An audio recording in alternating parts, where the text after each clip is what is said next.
삼천만 잠들었을 때 우리는 깨어 배달의 용사 형제 울부짖던 날 손가락 깨물며 맹세하면서 진리를 외치는 형제들. 민심이 갑니다. 제2부를 시작하도록 하겠습니다. 2부에서는 예고한 바와 같이 처절 시사와 현안 시사를 다루도록 하겠습니다. 왜 이렇게 처절하죠? 이렇게. 이 처절한 시사인데 네. 웃으시면 이 주권방송한테 혼납니다. 이거 참 정말 이 소식을 말씀드리기조차 이 마음이 무거워지는 사건 두 가지가 있었죠. 네. 하나는 그 곡성 공무원 비극. 말 그대로 하늘로부터 날벼락을 받은 사건인데 두 분이 한꺼번에 돌아가셨죠. 그리고 또 하나는 섬마을 사건. 이 두 가지 사건을 오늘의 처절한 시사로 잠시 논의를 해보겠습니다.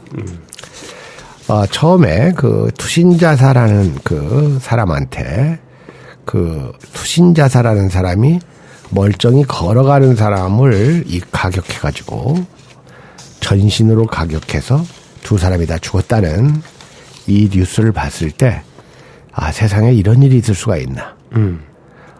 스스로 목숨을 끊는 사람이 이 많은 나라에서 투신자살하다가 부딪혀가지고 하필이면 사람에게 떨어져가지고 죽게 만들다니 해서 지난주에 아마 이런 이야기를 할 때 저희들이 약간의 우스갯소리로 투신자살할 때는 아래에 누가 없는가를 보는 것이 이게 최소한도의 마지막 도덕이다 이런 생각을 해봤는데요. 이 사건은 이렇게 이제 황당하죠. 지난 5월 31일 밤 9시 48분 광주 광역시 북구면 저희들이 자주 가는 곳인데요. 오치동 한 아파트 입구에 전남 곡성군청 홍보팀 7급 공무원 양대진 씨가 39살입니다. 야근을 마치고 나서 집으로 귀가하던 길이었죠. 아파트 근처 정류장에서 만삭 임신한 아내 서아무개 씨와 6살 아들을 또 만나가지고 집으로 들어올 때에 아마 출입문 가까이 들어왔겠죠. 그 순간 하늘에서 벼락같이 이 투신자살하던 유아무개 씨 26살 유 씨가 이 양 씨를 덮쳐서 둘 다 목숨을 잃는 이 불행한 사고가 났습니다. 아파트 20층 목도에서 투신한 이 대학생 유 씨는 나는 열등감 덩어리다. 내 인생은 쓰레기다. 주위 시선이 신경 쓰여서 보는 공무원 시험. 외롭다. 이런 내용들이 적힌 유서를 남겼는데요. 이 복도에는 아마 소주 반병 정도가 이 남아있는 절반쯤 마신 이 소주병도 있었으니까 이 두려움을 없애려고 아마 깡소주를 이 반병 마시지 않았나. 그리고 또 이 아파트는 이 유 씨가 사는 아파트도 아니거든요. 그런데 이제 이 날벼락을 맞아서 돌아가신 양 씨는 제약회사에서 일하다가 2008년 이 제약회사에 이제 정년 보장이 안 된다는 생각이 요즘 정년 보장이 되는 직장이란 게 이제 없죠, 거의. 네. 2008년에 늦깎이 공무원이 됐거든요. 그러니까 장래가 불안한 사기업보다는 공무원 신분이 더 낫다고 보고, 그리고 이제 경기도 여주에서 일을 하다가 2011년에 아내와 고향인 곡성군으로 이제 근무지도 옮겼어요. 이걸로 봐서 이 양 씨는 직장에도 충실했고 가정에도 성실했던 사람이고 또 자기 나름대로의 이 사회적 직업이나 가정을 성취했던 사람이에요. 왜냐하면 새 아파트를 분양받아가지고 내년에 입주할 예정이었거든요. 자, 지금 이 사건이 시사하는 바가 아주 일어날 수 없는 드문 확률이긴 하지만 우연히 시사하는 바가 이 사회의 한 단면을 보여주고 있어서 좀 소름 끼치는 이런 느낌도 저는 받았습니다. 왜냐하면 이 투신 자살한 이 26살 청년은 공무원이 되고 싶었는데 아무리 노력해도 안 될 것 같으니까 자포자기 절망적 상황에서 죽음을 선택했고 이런 사람으로부터 아무런 이유도 없이 날벼락처럼 죽음을 당한 이 양 씨는 말입니다. 사실은 이 투신 자살한 유 씨가 너무나 되고 싶었던 위치. 사실 말입니다. 이 유 씨, 26살 유 씨는 양 씨와 같은 삶을 가장 원하지 않았겠습니까? 제약회사에 다니다가 그것도 노후 보장이 안 된다고 보고 공부를 해가지고 공무원 시험에 합격해서 그것도 아주 편안한 자기 아내가 있는 곳으로 근무지까지 옮기고 새 아파트까지 분양받은 공무원이라는 이 직업을 놓고 사실 이 공무원이라는 것은 정규직 아닙니까? 이 비정규직이 계속 늘어나고 있는 이 사회 현실에서 자기의 꿈을 도저히 실현할 수 없는 절망적인 젊은이가 자기가 꼭 실현하고 싶었던 그런 것을 이룬 사람을 이 아무런 연고 없이 죽여버리는 이 사건. 이것이 이 사회에 어떠한 사회적 불평등으로 인한 우연이기는 해도 박탈당한 이들의 어떠한 복수는 아니겠는가. 이런 생각까지 상상이 드니까 아주 마음이 무거워집니다. 그런 생각이 좀 해봤습니다. 처절한 사건인데 사회적 의미를 우연이기는 해도 네. 이것이 우리 사회의 한 단면을 보여주는 것 같다. 짚어볼 수 있는 사건이었습니다. 네. 그다음 사건이 이제 선마을 또는 사건, 네. 또는 신안 또는 흑산도 여교사 사건입니다. 네. 이것에 대해서는 여러 가지 보도가 되기 때문에 자세한 내용을 사건의 전말을 얘기할 생각은 없고요. 문제는 이제 이것에 대한 대책들이 이게 쏟아져 나오는데 그리고 여러 가지 괴담들이 이렇게 많이 유포가 되고 있습니다. 네. 근데 이런 것들이 이 사회적 대응이라든가 대처 이런 모습들이 지금 문제가 돼서 이번 시간에 처절한 사건을 다뤄보도록 하겠습니다. 이 교육부가 지난달 전라남도 선마을에서 발생한 교사 성폭행 사건 관련해서 대책을 발표를 했습니다. 처음에는 이 도서 지역에 신임 여교사를 파견하지 않겠다 또는 중지한다라고 발표를 했다가 미봉책이다. 그리고 현실적으로 실현 불가능하다. 왜냐 초등학교 교사의 대부분이 여성 교사인데요. 여성 교사를 파견을 중지하면 사실상 대체 대안이 없기 때문에 그렇습니다. 그런데 이번에 또다시 이제 새로운 대책이라고 발표하는 것이 모든 도서벽지 관사에 폐쇄 회로 TV를 설치해서 교사 안전 대책을 마련하기로 했다라고 발표를 했고요. 또 도서벽지 교사 관사 현황을 6월 10일까지 전수조사해서 다음 주에 발표할 계획이라고 6일 발표했습니다. 그래서 네. 근데 이것도 보면 사실 이번 사건에서 CCTV가 없어서 문제가 된 사건은 아니었습니다.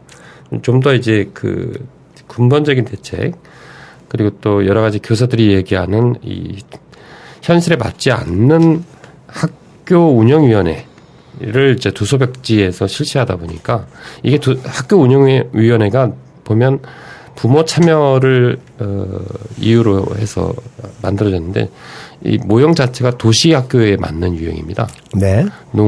농촌이라든가 도서벽지에는 맞지 않는 것인데 이런 것을 일괄 적용을 하다 보면서 이게 이런 사건이 생기게 되지 않았는가 이런 지적들인데 이런 것에 대한 지적은 대책은 전혀 없고요. 네. CCTV라든가 또 파견 중지, 여자 교사 파견 중지 이런 방식은 윤창중 성폭행 또는 성추행 사건이 났을 때 대사관의 인턴들은 모두 남자로 교체하겠다 이런 발표와 궤를 같이 하는 현실적으로 비현실적인 것들이 대책 발표가 나왔습니다. 또 하나는 여러 가지 지적들이 있는데 야당이 강남역 살인 사건에서는 야당이 아주 민감하게 반응하고 서로 한마디를 덧붙이려고 노력을 했는데 국민의당은 말을 거의 제가 검색을 했는데 공식적인 발표가 안 보였고요. 네. 더민주당은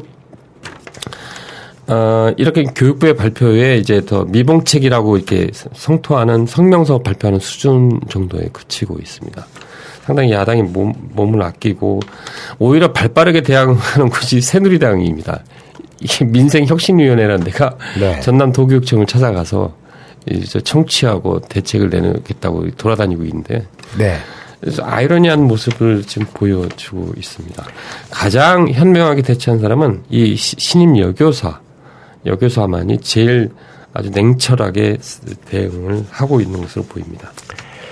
저는 이번 그 사건 이후에 그 문제점 중에서 역시 그 기레기들의 문제를 지적하지 않을 수가 없어요. 언론사들. 예, 거기 그 섬 주민들에게 인터뷰 형식으로 보도한 기사 중에 관광객 감소를 걱정하는 섬 주민의 반응을 보였거든요.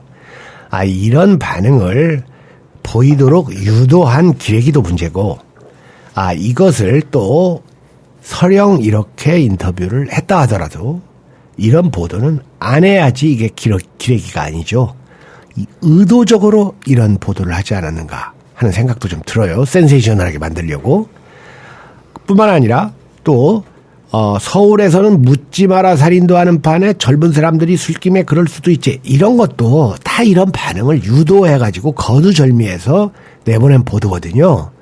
이런 보도는 서령 주민이 웬 미친놈이 이런 말을 했어도 아주 극히 이례적인 한 무지하고 이기적인 개인들의 의견이니까 이런 건 보도의 가치가 없는 거거든요. 근데 이런 걸 보도하는 이 기레기들. 물론 지금 저희도 지금 지엽적인 얘기만 합니다만은 이 사건의 이제 본질을 조금 논의를 할 수밖에 없습니다. 이 사건은 우리의 마음을 심란하게 만듭니다. 행위의 그 대담성, 교활성 면에서 보통 사람들의 치를 떨리게 하는 수준입니다. 우발적이지가 않잖아요. 네. 방송사들 내용 보니까 이 사건의 전말을 재구성하는 것들이 대단히 좀 선정적이었습니다. 네. 그리고 모든 것을 가해자 입장에서 보도를 해요. 가해자가 어떻게 했고 어떤 사람이고 항상. 그러니까 이런 보도를 읽다 보면 우리도 이 가해자의 입장이 돼보는. 사실 이것은 피해자와 가해자를 어느 정도 균형을 맞춰서 표해자의 초점을 맞춰야죠. 그러니까 이 보도 문제가 가장 큰 문제이긴 하지만 그렇다고 해서 이 사건 자체에 갖는 심각한 의미를 본질적으로 고찰해야죠. 다 피상적으로 임기응변적으로만 접근하더라 그겁니다. 일단 이 사건은 인간이라는 존재 자체에 대해서 회의하게 만들 뿐 아니라 이런 문제에 있어서 특히 어떤 욕망을 조절하는 데 있어서 역시 그 남성들이 여성에 비해서 열등하지 않는가. 이런 것을 자각시킬 필요가 저는 있다고 봐요. 또 하나 이게 문제되는 것이 이번 성폭행 사건이 전라도 탓 또는 전라도를 공격하는 소재로 쓰여지고 있다고 해서 여러 가지 우려하는 기사들이 좀 나왔습니다. 그렇죠. 이런 것들이 이제 물론 뭐 다른 사건에도 유사한 반응이 없지 않아 있습니다만은 특히 이 차별받고 있는 호남에서 이런 사건이 일어나면 그 호남인만의 어떠한 특징처럼 이야기하는 비호남인들, 일베들 이런 사람들이 문제인데요. 이것도 사실 심각한 문제죠. 그러나 저는 더 심각한 것은 이런 사건이 과거에도 많이 있지 않았는가. 그중 대부분의 것은 은폐 또는 방치된 채로 그저 그렇게 지내온 것이 아닐까 하는 의구심이 든다는 점입니다. 다시 말해서 이 사건은 섬마을의 일만 아니라 우리 사회 전체에 퍼져 있는 사건 중에 하나가 드러나지 않았는가 하는 추론이 가능하더라 그겁니다. 저는 이런 점에서 그리고 말입니다. 사실 이게 이제 그 처벌의 문제예요. 이 행위자들은 현행법에 의하면 뭐 유기징역 몇 년에 처해질 것이라고 하는데 지금 수사팀에서는 법정 최고형 그리고 무기징역까지를 그 때릴 수 있도록 그 수사의 방식을 바꾸겠다. 기소의 내용을 바꾸겠다라는 보도는 들립니다만은 저는 이 범죄에 대해서 엄벌주의에는 반대하지만 이 경우만은 엄벌주의를 주장합니다. 왜냐하면 성범죄를 처벌하는 지금의 법률 자체가 불합리하다 할 정도로 미온적입니다. 이러한 그 성범죄 처벌에 대한 불합리성은 우리의 탁월한 심성이나 전통과는 무관합니다. 성이 자유로워졌다고 해서 성범죄까지 자유로워질 수는 없죠. 이 성범죄에 관대한 것은 전쟁을 일삼는 제국주의의 폭력성이 만들어 놓은 것입니다. 제국주의 국가들이 벌인 전쟁에서 성범죄는 일상사회에 속해요. 다시 말해서 이 모든 것은 우리의 유전적 심성이나 또는 조선시대의 어떠한 전통이 아니라 일제 식민지 시대의 유산이라는 점을 우리가 인식할 필요가 있습니다. 조선왕조실록을 보면 성범죄와 관련된 기사가 300건 정도 나타나 있습니다. 그런데 이 성희롱에는 장형, 이 장형이라는 게 이제 곤장 치는 건데 이게 뭐 건강한 사람도 한 50대 맞으면 거의 죽다시피 해요. 그런데 이제 성균관 유생이 성희롱을 했거든요. 개울가에서. 세종 때. 그런데 장형 80대를 칩니다. 죽습니다. 네. 이건 뭐 미수도 아니라 그냥 성희롱인데. 그래 조선시대에는 말입니다. 강간 미수범은 장형이 50대에서 100대 부과되고 아예 먼 곳으로 유배를 보내버립니다. 그리고 강간범은 어김없이 교형. 사형입니다. 목을 졸라서 죽이는 거. 게다가 이제 특수강간 있잖아요. 미성년자 강간이라든지 또는 강간을 하면서 절도나 이런 걸 겸한다든지 하면 이건 교형보다도 더욱 무서운 차명을 거의 어김없이 부과했습니다. 물론 이제 조선시대가 또 여성의 정조를 침탈했다는 이러한 의미도 강했지만 조선시대 우리 조상들의 마음속에는 이 성폭력이 가지는 이 비인간성과 이 야수성 이런 거에 대한 인식도 철저히 있었기 때문에 강간 한번 하면 곧장 이 사형을 시키는 이런 그 제도를 그러니까 조선사회 시행을 했죠. 이 이제 가족인데요. 네. 이 성폭행은 가족 제도를 무너뜨려 버립니다. 그렇습니다. 기본 질서를 무너뜨리기 때문에 그런 인식을 갖고 있었다고 저는 생각을 합니다. 네, 그런 점도 있고요. 가족이 아니더라도 그러니까 지금 말입니다. 지금 이 바보 같은 놈들이 그 여교사를 왜 남자들이 주는 술을 받아 먹어서 이런 말하는 놈들이 제일 바보 같은 놈들이에요. 그러니까 조선시대에는 그 당한 여자의 성력이나 성이력이나 또는 신분 같은 것은 전혀 고려의 대상이 아니었습니다. 기녀, 기생이더라도 동의 없이 하면 무조건 강간. 그 다음에 이 정상 잠작 같은 것이 없이 그 정당방위, 여성의 정당방위를 무제한으로 인정을 했어요. 그러니까 가해자로부터 자신을 방어하기 위해서 찌르거나 뭐 네. 그런 것을. 그러니까 실제로 그 이숙번, 안산에 사는 이숙번의 여종. 이숙번 하면 개국공신 아닙니까? 그 사람인지 아닌지는 확실치 모르겠어요. 안산이라고 하는 것 보니까 또 맞는 것도 같은데. 그 안산 부사였다가 왜 네. 그래서 제가 그것까지는 이제 확인을 못 해봤는데요. 아마 그럴지도 모르겠어요. 이방원의 측근으로 왜? 네네네. 압니다. 네네. 이숙번. 네. 그 계집종의 소비, 15세 소비가 있었는데 아마 아닌 것 같아요. 본 주인이 간통하려는 것을 이숙번이 간통했다는 얘기를 제가 못 들어봤거든요. 네. 이 본 주인이 간통하려는 것을 꺼려가지고 칼로 주인의 이맛배기를 찔러버렸습니다. 그런데 이거에 대해서 이 왕과 신하들이 논의를 하는데요. 모든 신하들이 용서할 수 있겠습니다 해서 그 정당방위를 인정합니다. 그러니까 조선시대는 잘못 들이댔다가는 그냥 절단될 수가 있다. 이런 걸 남성들한테 주지를 시켰다. 이런 뜻입니다. 그리고 중종을 보면 중종 때 이 신분 차별이 없었어요. 중종 때 웬 그 이제 사족이란 건 선비족이란 뜻인데 사족이 이제 강간을 했어요. 도백손이라는 사람인데 그런데 그 중종이 이거에 대해서 이런 말을 내놓습니다. 근래 풍교가 매우 아름답지 않아서 놀라운 일이 많다. 상인 즉 보통 사람들이 강간하는 것도 옳지 않다 하겠는데 더구나 사족이겠는가? 자 이런 기록을 남겨놓고 있어요. 그리고 이제 이런 기록들이 숱하게 많은데 저는 오늘날 이 대한민국의 이 성범죄에 대한 처벌이 엄벌주의를 주장하는 게 아니라 지금의 처벌법이 너무 미온적이고 약하다. 이것이 식민지 시대의 유산이다.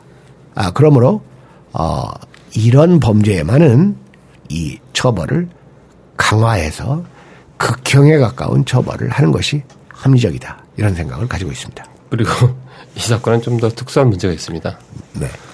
선생을 그랬다는 것, 학부형이. 그렇습니다. 이거는 아이들 가르치는 선생을 이렇게 했다는 것은. 네. 이거는 인간의 어떤, 인간이라고 보기 좀 힘든 측면이 있습니다.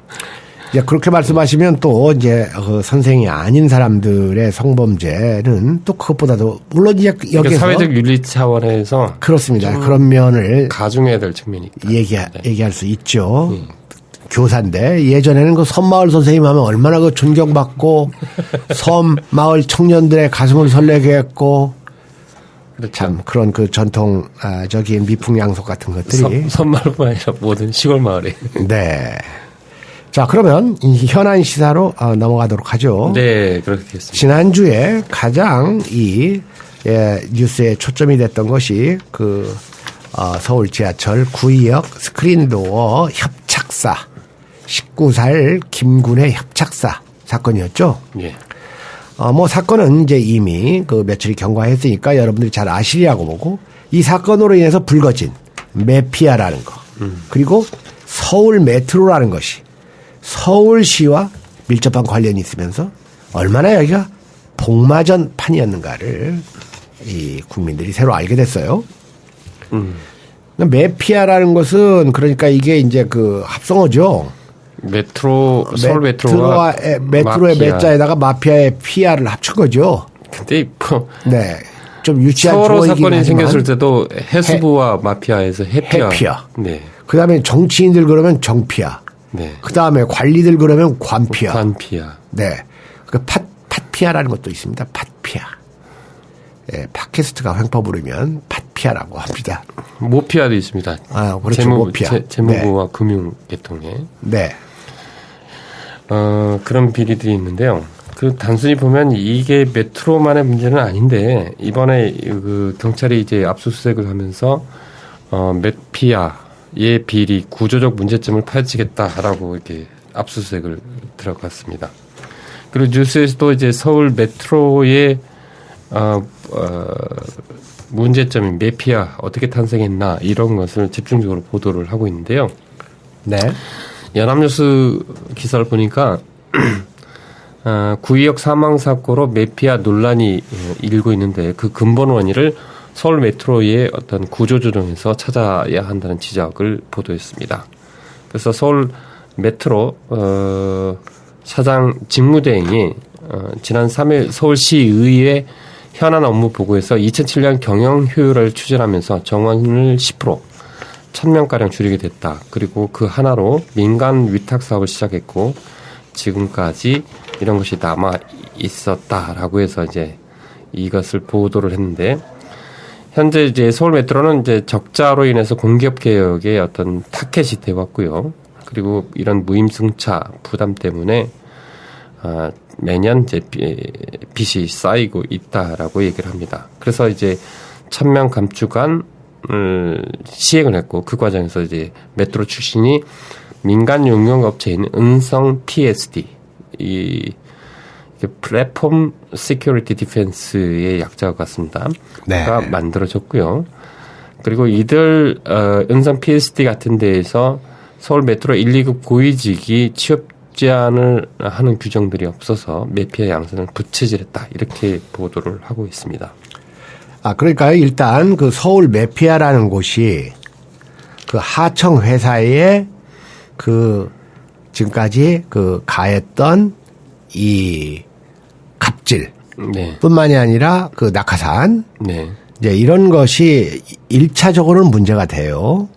왜냐하면 지금 이 사고가 난 은성 PSD가 사실상 서울 메트로 출신 임직원들에게 특혜를 주기 위한 회사였다는 사실이 드러났지 않습니까? 네. 그런데 이런 회사가 은성 PSD뿐만이 아니라 5개, 최소한으로 잡아서 5개 회사에 서울 메트로 출신들이 상주해 있다고 합니다. 네, 이 5개의 회사는 파인 서브웨이, 프로 종합관리, 주식회사 성보 세이프티, 주식회사 고암, 그리고 은성 PSD인데요. 특히 프로 종합관리는 서울 메트로와 전동차 경정비 업무를 체결한 회사인데 전체 직원 140명 중에서 37명이 서울 메트로 출신입니다. 다 이것과 비슷한 비율로 지금 서울 메트로 출신 그 직원들의 사후 보장을 위해서 하청회사를 그 계약을 해가지고 거기다가 고액의 월급을 줬지 않습니까? 그러니까 이 서울 메트로 출신들은 특별히 험하거나 위험한 일도 안 하는데 400 정도의 월급을 받았고 그 위험한 일을 컵라면 먹을 시간도 없이 했던 김군 같은 사람들은 140, 50 정도의 이 급료를 받으니까 당연히 서울 메트로가 이 하청회사를 착취했기 때문에 작업 환경이 나빠지고 그 결과 사고가 났다고 1차적으로는 말할 수 있지만 저는 이건 본질은 아니라고 봐요. 네, 맞습니다. 서울 메트로는 또 서울시청으로부터 착취를 당했거든요. 맞습니다. 박원순 씨가 서울시 산하기관에 심어놓은 낙하산 인사가 수두룩합니다. 지금 은성 PSD에만 해도 박원순 씨가 심어놓은 낙하산 인사가 10여 명에 이르러요. 그러면 그 사람들이 다 고위직들을 차지하고 있으니까 서울 메트로는 박원순 시장 심어놓은 사람들 월급 줄래니까 돈이 그쪽으로 나가죠. 그러니까 먹이사슬처럼 높은 놈한테 뜯긴 것을 아랫사람한테 걷어들이는 구조. 크게 볼 때 지금 한국 정부가 미국에다가 갖다 바치는 돈을 국민들한테 세금으로 받는 거. 이거하고 대차가 없는데. 대차가 없어요. 똑같은 구조입니다, 이게. 그렇기 때문에 저는 낙하산 인사, 특히 최상위 구조의 낙하산 인사. 박원순 씨가 심어놓은 그 숱한 낙하산 인사들.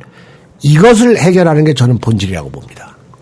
그러니까 박원순 씨가 국가보안법을 비판 폐지를 주장했던 분이 시장이 되고 나서 이제 입장을 바꿨지 않습니까? 네. 그 오른쪽 우경화를 시도한 건데 문제는 이렇게 그 고용 형태라든가 노동자 또는 복지 문제에서 똑같아 버렸습니다. 또 그러니까 단순히 국가보안법이라든가 천안함 문제에 대해서 전과 다른 발언을 한 것뿐만 아니라 고용 형태, 복지 모든 부분에서 똑같아져 버렸습니다. 자, 우리가 이제 그런 문제는 박원순 씨가 국가보안법과 관련된 그 책을 3권 정도 썼고 그 다음에 너희가 이들을 무죄로 하리라 이런 책도 써가지고 국가보안법을 비판하는 책도 내긴 했죠.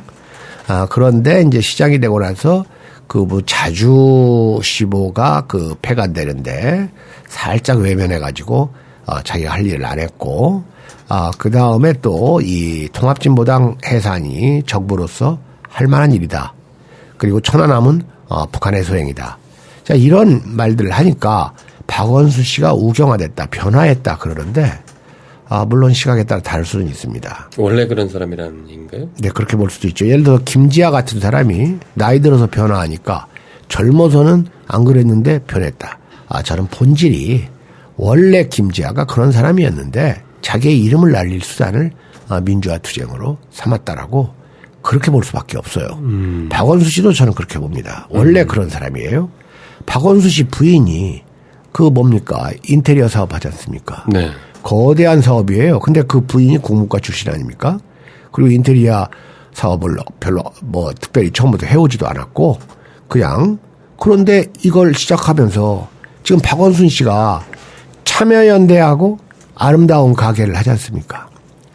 자, 그런데 참여연대는 재벌들 족치는 시민단체예요.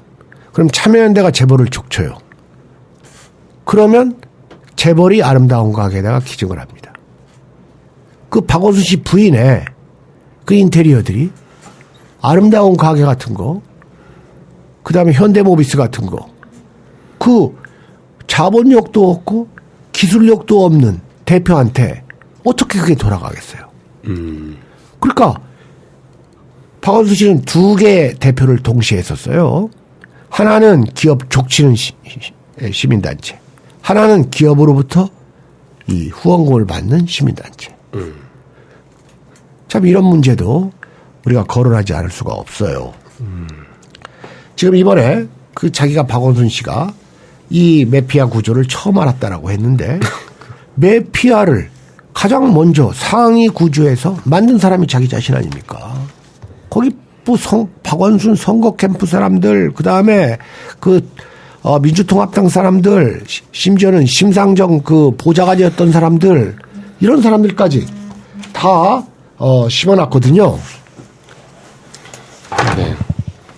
그리고 또 이제 아까 서울시 의회 보고에서도 본 것처럼 이게 2007년도부터 시작된 것이다. 박원순 때 시작된 것이 아니다.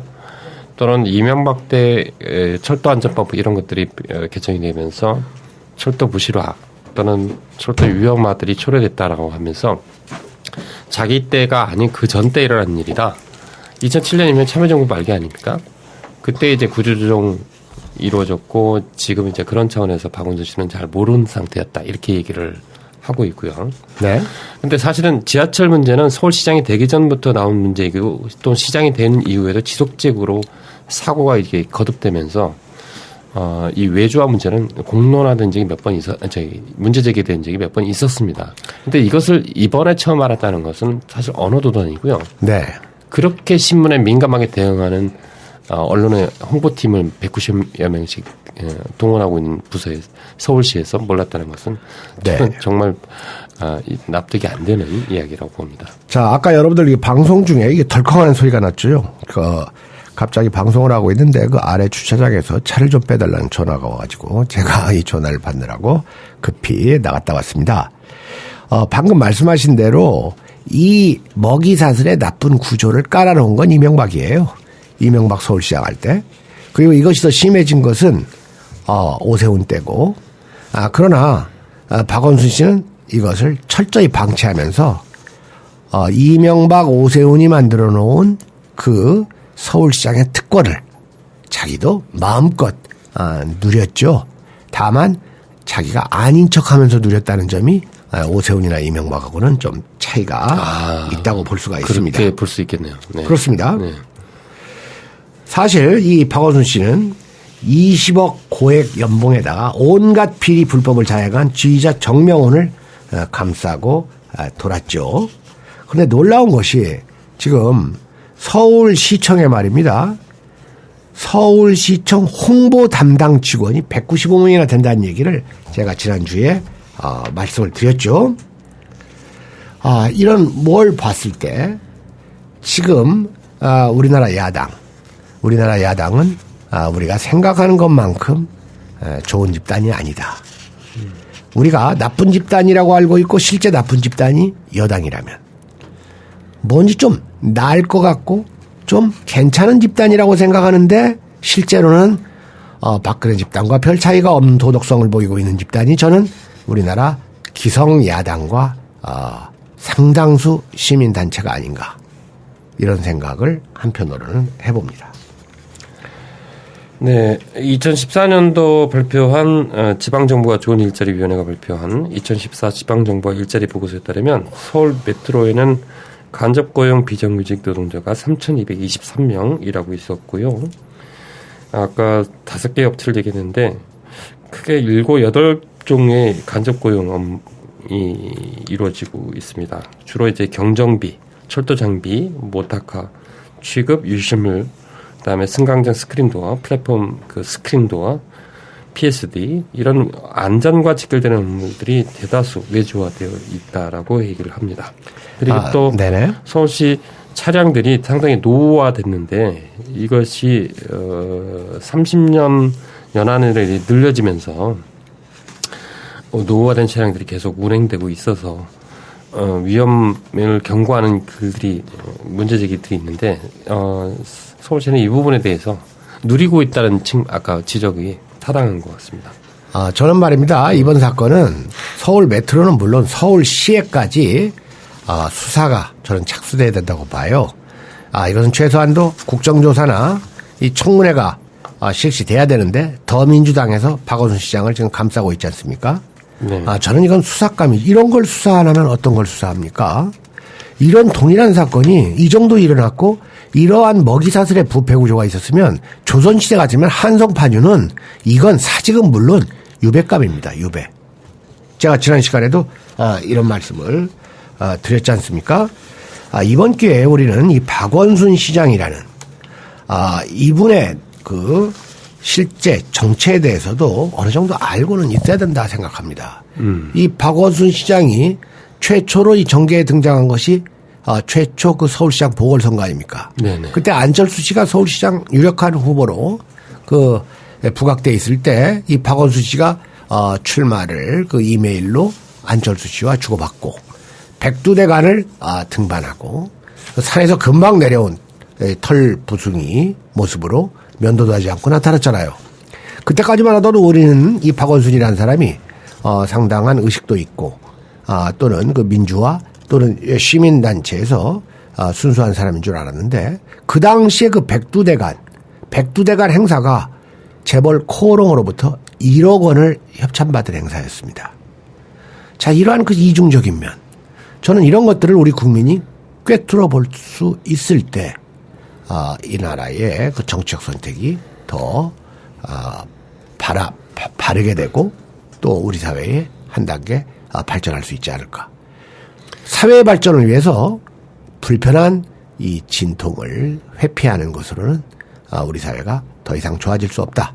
이런 말씀을 저는 드리고 싶습니다. 서울시와 서울 메트로에 대한 즉각적인 검찰 수사를 촉구하는 게 저의 입장입니다. 그리고 두 번째 변희재 씨 사건을 다룰까요? 변희재 씨 사건은 뭡니까? 이 변희재 씨가 서울시가 이 피해자를 네. 유족의 그 위로금을 시민성금으로 거둔다라는 트위터를 올려서 변희재가요? 변희재가 시민성금으로 걷는다고 그래서 지가 뭔데? 아니요.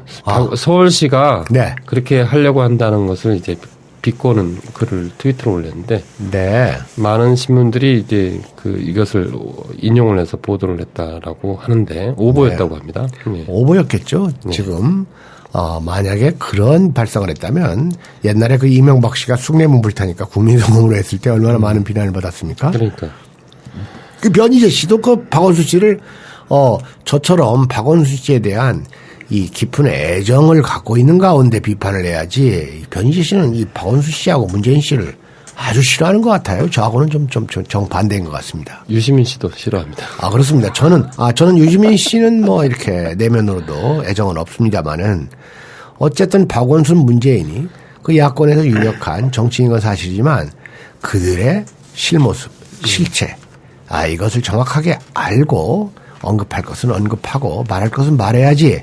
지금 보세요. 국민이 4.13 총선에서 여소야대 만들어줬어요. 그때 그 사람들 뭐 했습니까? 선거 공약으로 개성공단 부활특별법이라도 만들겠다고 했던 사람들이 거대 야당 되고 나니까 다들 여당하고 똑같이 행동하고 있지 않습니까? 관심은 오로지 자리, 국회의장, 상임위원장, 예산. 지금 4.13 총선 끝나고 지금 얼마나 됐습니까? 2달 가까이 됐는데 야당이 해놓은 일이 뭐가 있어요 지금? 아무것도 안 했잖아요. 그 문재인 전 대표부터 사상구의 도시철도 예산 400억 가까이 가져갔습니까? 그러니까 얼마나? 예산만 따놓고 시간 남으면 어디 외국에 트레킹 나가고 지금 이게 있을 수 있는 일입니까 지금? 지금 야당을 오히려 대한민국은 소수 야당이라야지 선명하게 투쟁해요. 맞아요. 지금 우리 국민이 야당을 족치지 않으면 희망이 없습니다. 왜냐하면 여당이 나쁘면 정권 교체하면 돼요. 근데 야당이 나쁘면 대책이 없습니다. 그렇죠. 그렇지 않습니까? 그렇습니다. 네. 자, 특집 현안 시사로서 이 하나를 다뤄보도록 하겠습니다. 이번에 현충일날 이 박근혜 씨가 대북 제재 비핵화를 강조를 했고요. 네. 또 대북 제재를 더 강화하겠다고 성명을 발표를 했습니다. 지금 이 박근혜 이분은 뭐 하느라고 제가 뭘 믿고 이렇게 이북을 몰아붙이고 압박하는지 아무리 생각해도 이해할 수가 없어요. 이제 내일 모레면 6.15 16주년인데 네.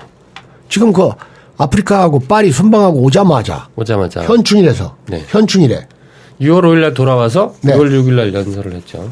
그러면서 막 예. 북핵 고집하면 자멸할 것.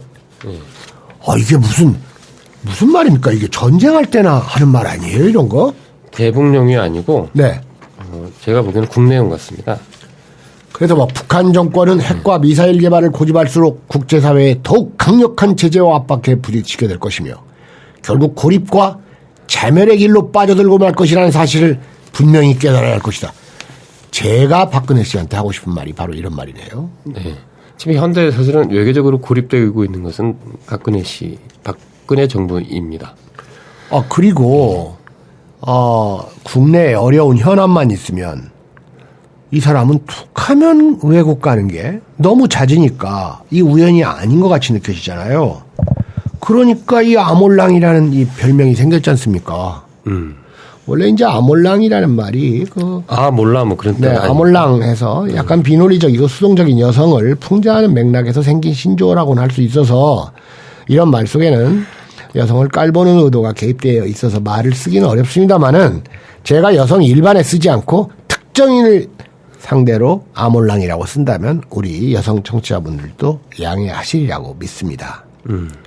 아몰랑의 원조는 누가 뭐래도 박근혜 씨예요. 어려운 국내 문제가 있을 때 나몰라라 하면서 외국행을 일삼는 것이 이게 한두 번이 아니지 않습니까? 그러니까 이제는 아몰랑 여사 그러면 이 박근혜 씨를 지칭하는 것으로 지금 사회적 약속이 이루어져 있습니다. 그 세월호 사건이 터졌을 때도 그렇고요.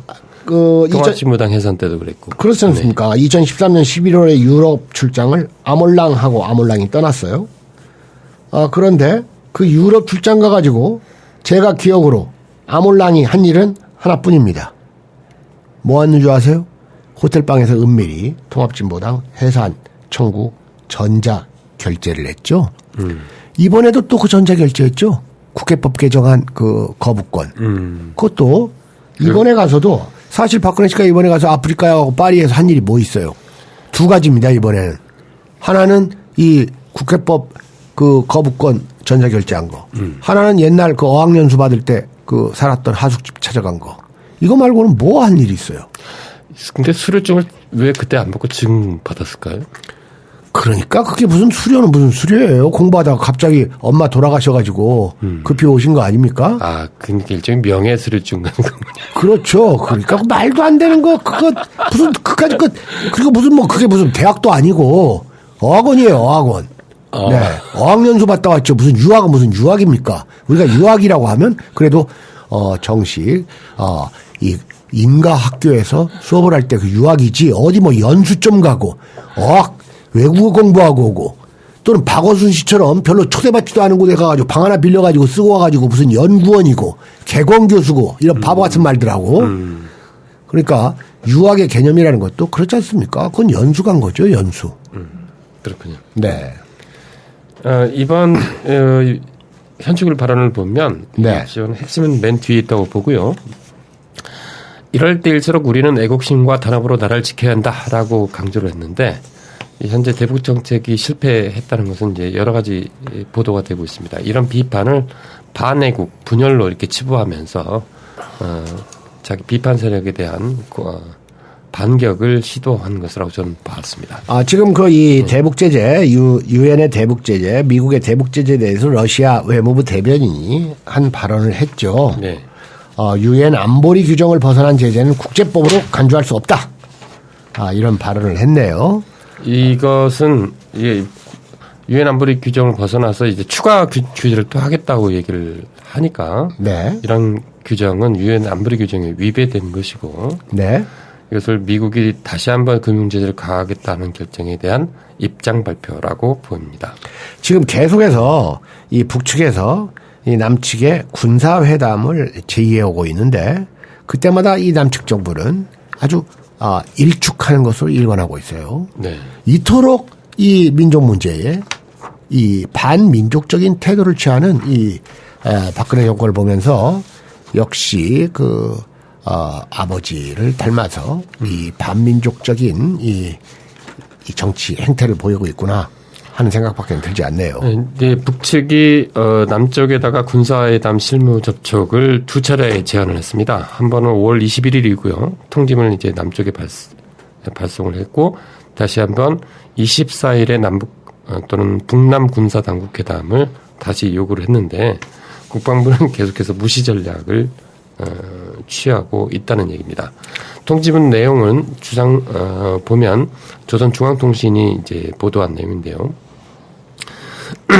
우리가 요구하는 군사회담의 목적은 조선 반도에 조성된 군사적 긴장 조성의 선후차 또는 책임 한계를 따지자는 것이 아니다.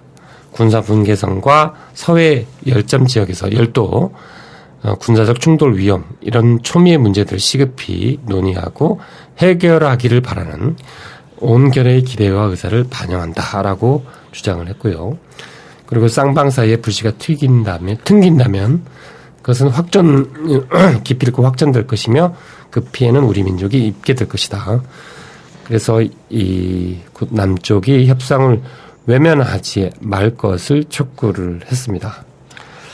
지금 말입니다. 이 북을 둘러싸고 있는 나라들이 중국과 그 다음에 이 한국, 미국, 일본인데 일본이야 이건 미국 시킨 대로 하니까 뭐 따로 중시하지 않아도 되고 중국과 미국이 중요하고 우리 남측의 태도가 또 가장 중요하다고 볼 수가 있어요. 그런데 지금 원래 김대중 노무현 정권 노무현 정권은 김대중 정권보다 약간 햇볕의 강도가 약하기는 했습니다만은 그래도 그때까지는 북에 대해서 이 병진 노선을 취했거든요. 북의 비핵화를 한쪽으로는 추진을 하면서 그런데 이제 김대중 정부는 북이 핵을 가진 것은 남측 때문에 가진 게 아니고 미국 때문에 가진 거이고 북의 핵 문제를 해결할 능력도 없고 권한도 없는 게 남측 정부니까 그건 미국하고 타결하라. 이런 쪽의 입장을 취했거든요. 그러니까 그때만 하더라도 북과 협력을 하는 노선 하나하고 그다음에 비핵화를 또 하는 노선을 같이 했단 말입니다. 그런데 이 박근혜 정권은 아예 핵을 없애지 않으면 비핵화를 하지 않으면 대화도 하지 않겠다는 이 박정희 시대의 대북 정책만큼이나 과거지향적이거든요.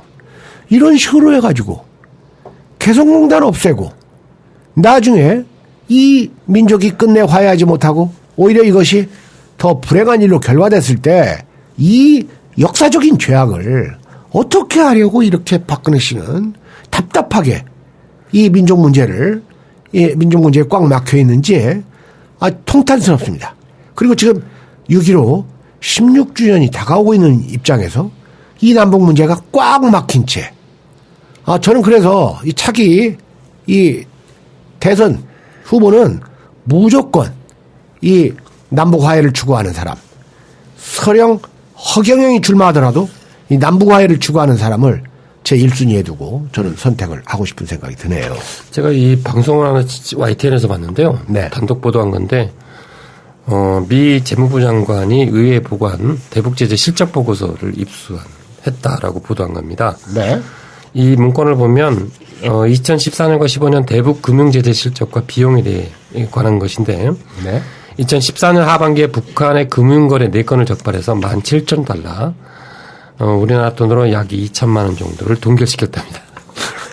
네. 그리고 상반기까지 추가로 5건 3천만 원 정도의 규모를 거래를 적발했다라고 보고되어 있습니다. 네.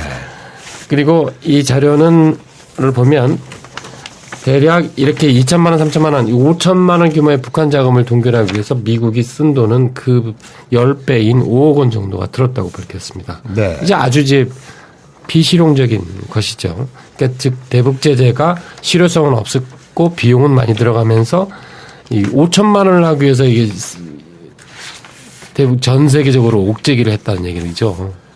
네.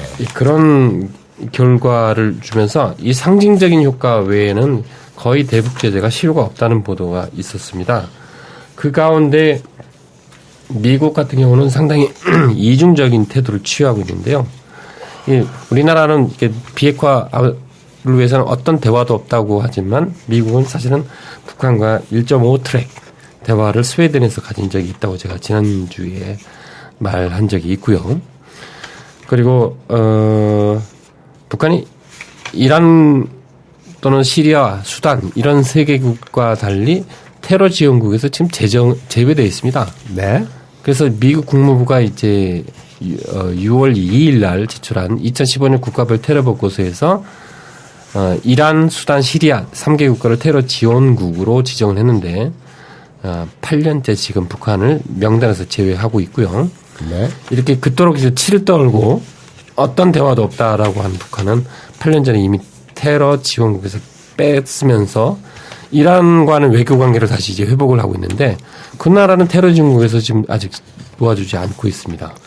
상당히 이중적인 태도를 취하고 있습니다. 지금 말입니다. 아까 제가 말씀드렸듯이 이 북의 핵 문제는 그 중국과 미국의 입장이 이제 달라요. 뭐냐면 중국도 비핵화를 주장을 해요.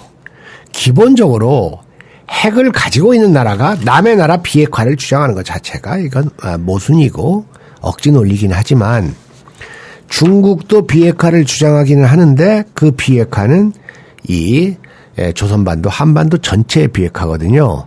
그래서 그걸 확실히 못 박음으로써 미국이 이 우리 땅에 이 한반도에 핵무기를 들여놓지 못하게 만들려는 의도로 한반도 전체의 비핵화를 주장을 하는 거예요.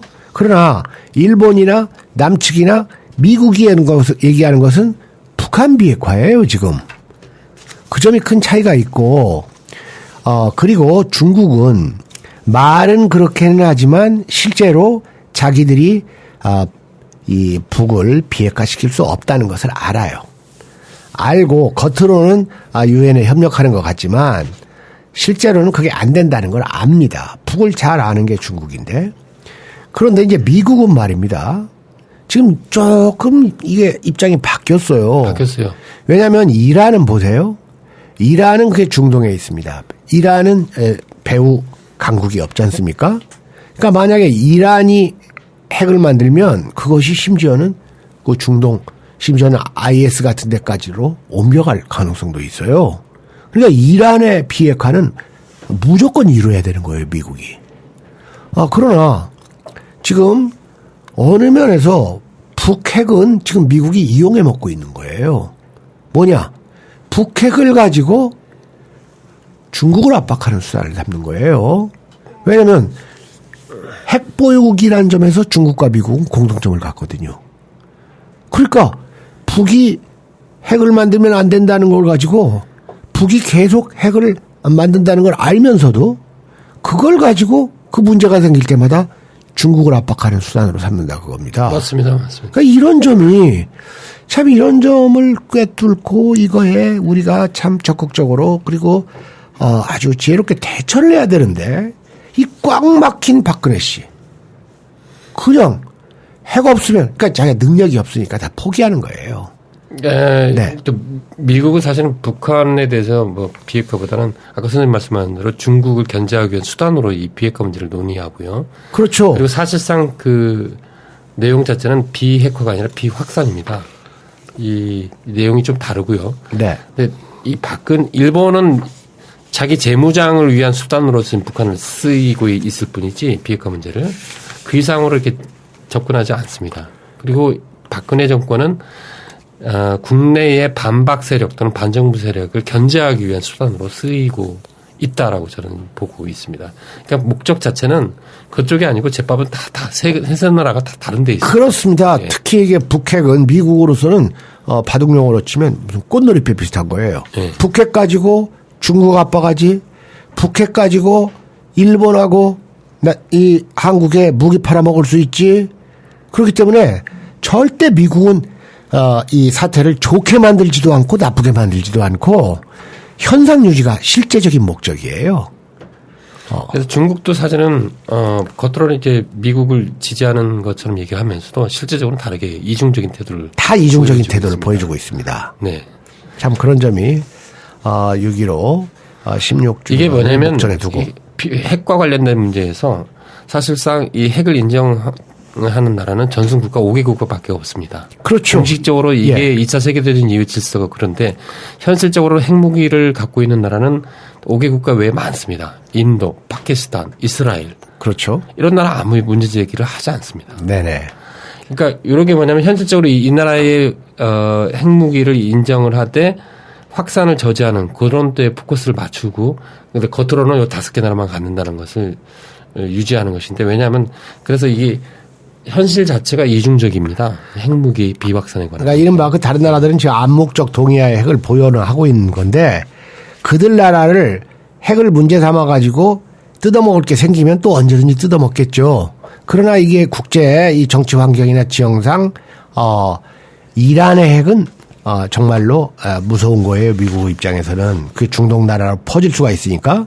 그러니까 이란의 핵은 아예 못하게 묶는 데는 성공했지만 북핵은 이 미국이 그렇게 적극적으로 안 한다 그겁니다. 오히려 북핵이 없어지면 가장 손해보는 건 미국이에요. 어느 면으로 볼 때. 그렇게도 볼 수가 있습니다. 그러니까 말만 하는 것 같아요. 그렇죠. 말만 하면서 입으로만 하면서 안 보이는 데서 돈 뜯어먹는 짓. 자기 이익 추구하는 거. 이게 지금 미국의 치사한 전략입니다. 제가 보기에. 맞습니다. 네. 그리고 잘 보면 네. 비핵화라는 얘기를 혼자 떠드는 나라는 사실은 지금 박근혜 정부밖에 없습니다.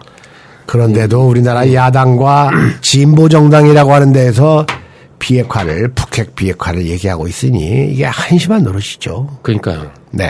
아까 제가 한겨레 위기 말씀하셨습니다만 네. 이 한겨레가 이 원래 제호 자체가 그 한반도 지도하면서 가장 통일 지향적인 신문을 이게 모습을 띄었는데 그렇습니다. 그 통일지도 사라졌죠. 네. 지금은 보면 가장 극렬한 반북 신문입니다. 그러니까 한겨레가 지나치게 친노 친문으로 쏠린 면도 있지만 그것보다도 한겨레의 위기는 민족 문제, 통일 문제를 외면하고 어느 면으로 보면 민족 문제, 통일 문제를 논의할 만한 실력이 없고 이렇기 때문에 한겨레는 스스로 자기의 정체성을 잃어버림으로써 위기를 자초했죠. 한겨레가 중앙일보 닮으려고 하면 그건 망하는 거예요. 한겨레는 한겨레답고 중앙일보는 중앙일보답고 민중의 소리는 민중의 소리답고 민심의 갑이다는 민심이 갑이다다워야지 정체성을 유지하면서 위기를 극복할 수가 있는 것인데 한겨레는 바로 신문을 운영하는 면에서 자주성을 버림으로써 위기를 자초했다고 볼 수가 밖에 없습니다. 그렇습니다. 자, 김 교수님, 어느덧 시간이 지금 1시간이 됐습니다. 2부를 이것으로서 마칠까요? 네. 자, 오늘부터 당분간 그 목요일 시사방송은 2부작으로 하고, 우리 방송을 그 100회를 기점으로 해가지고, 이번 여름부터 보다 심도 있고 수준 높은 교양, 학습, 교육방송, 그리고 아무리 얘기를 해도 못 알아듣는 정치색이 다른 사심이 있는 일배 수준의 이런 사람들과 같이 가지 않고 우리 친구, 동지들을 더욱 함께 더불어서 학습하는 이런 방송으로 새로운 일대 전환 쇄신책을 앞으로 한두 달 더 수기하고 연구해서 여러분들과 이 방송의 진로에 대해서 상의를 하겠습니다.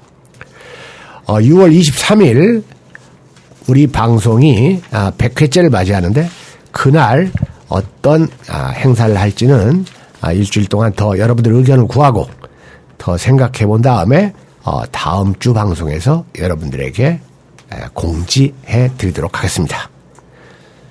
민심갑이다 청취자 여러분께 감사드리면서 6월 9일 방송을 마치겠는데요. 김 교수님 하실 말씀 없습니다. 고맙습니다, 여러분. 네. 찰나라